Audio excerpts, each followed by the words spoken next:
ഇത്തിരി ഇടിയപ്പത്തിന്റെ മാവ് ഇത്തിരി കുഴച്ച് തരാൻ പറ്റുമോ നിങ്ങളെ കൈ കൊണ്ട്? വെള്ളം എടുത്തു പോയി എന്ന് പറയാ ഞാൻ ഇത് ഇടിയപ്പത്തിന് പൊടി വാങ്ങിച്ചില്ലല്ല.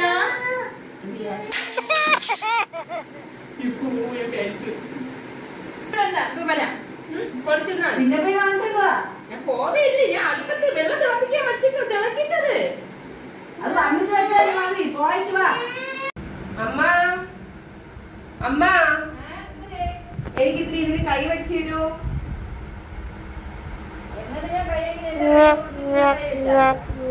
ഓ ശരി തന്നെ, കൈ വയ്യാത്തത് ഞാൻ ഓർമ്മിച്ചില്ല. മറന്നുപോയി കളാ. ഇനിയിപ്പോ വേണ്ട, പിന്നെ വയ്ക്കാം.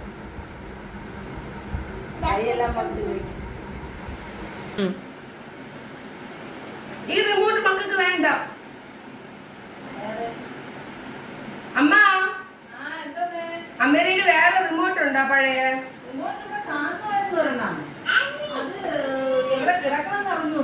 എനിക്കൊന്ന് ഇപ്പൊ എടുത്തു തരോ? ഇപ്പൊ ഞാൻ റിമോട്ട് എടുക്കാൻ പോവേ. ഓ മക്കൾക്ക് റിമോട്ട് തരൂലെന്നൊന്നും തരൂലെന്നൊന്നും പറഞ്ഞില്ല. ഇപ്പൊ എടുക്കാൻ പറ്റൂല. ഇപ്പൊ തരൂന്ന് കേള അമ്മ എടുത്ത്. എന്റെ മക്കൾക്ക് ഞാൻ എടുത്ത് തരും കേട്ടോ മക്കളെ. പിന്നെയും എടുത്തു തരാം.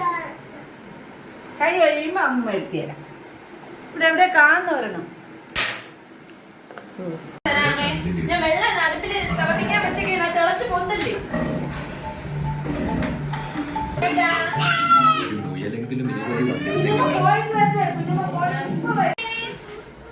അയ്യോ പെട്ടി കൊലിച്ചാൽ അമ്മയാണ് എന്റെ സ്വത്ത് മണിക്കുന്നത്.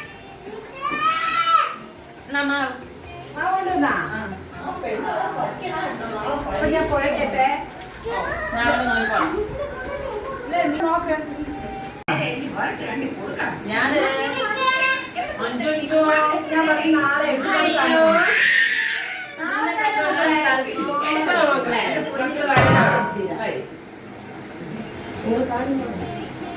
ലക്കി അമ്മ എടുത്തിട്ടൊരു പൂത്തോട്. അമ്മ ഇടിയപ്പം പൊളിച്ചാ വെള്ളം തിളച്ചാൽ നോക്കിയാൽ മക്കള് പഠിച്ചു. വെള്ളം മൊത്തം തിളച്ച് പൊന്തി കളഞ്ഞു. അമ്മ എടുത്ത് നോക്കാൻ പറഞ്ഞില്ലേ? വെള്ളം തിളച്ചാ പിന്നെ മൊത്തം തിളച്ച് കളഞ്ഞടി.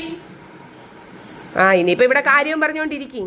നമ്മളെ കാര്യം പറയാം. നിങ്ങൾ പോ. വെള്ളം തിളച്ചാലും കുഴപ്പമൊന്നുമില്ല. നിങ്ങൾ പറഞ്ഞത് ശരിയല്ല. നീ അടുക്കളയില്ലേ കൂട്ടലെന്ന് പറഞ്ഞ ഞാൻ എപ്പോഴേ വാരി കളഞ്ഞു. ഓ ഞാൻ പിന്നെ സന്ധ്യ ആയതുകൊണ്ടാണ് ഞാൻ വാരി കളയാത്തത്. നിങ്ങൾ ഇടിയപ്പം ഉണ്ടാക്കണ്ട, ഒന്നും ഉണ്ടാക്കണ്ട, രണ്ടും കൂടെ കാര്യം പറഞ്ഞോണ്ടിരിക്കും. നമുക്കിങ്ങനെ കാര്യം പറഞ്ഞോണ്ടിരിക്കും. ഇടിയപ്പം ഉണ്ടാക്കാൻ പിന്നെ എത്ര നേരം കുഴച്ചേ തരുള്ളൂ. നിങ്ങൾ നമ്മളുണ്ടാക്കി നീ ഉണ്ടാക്കല്ലേ? ഞാൻ ഉണ്ടാക്കൂല. എനിക്ക് അടുക്കള കയറാൻ വയ്യ. എപ്പോഴേ അത് ഉണ്ടാക്കി ഇത് ആവി വരാനുള്ള സമയം കഴിഞ്ഞു. എടുക്കാൻ പറ്റൂല. കൈ വയ്യാത്തതാണ്. ഞാൻ തവി വെച്ചിട്ട് കുഴച്ചു തരാം. വേണ്ട മക്കളെ, നമുക്ക് പോണ്ട.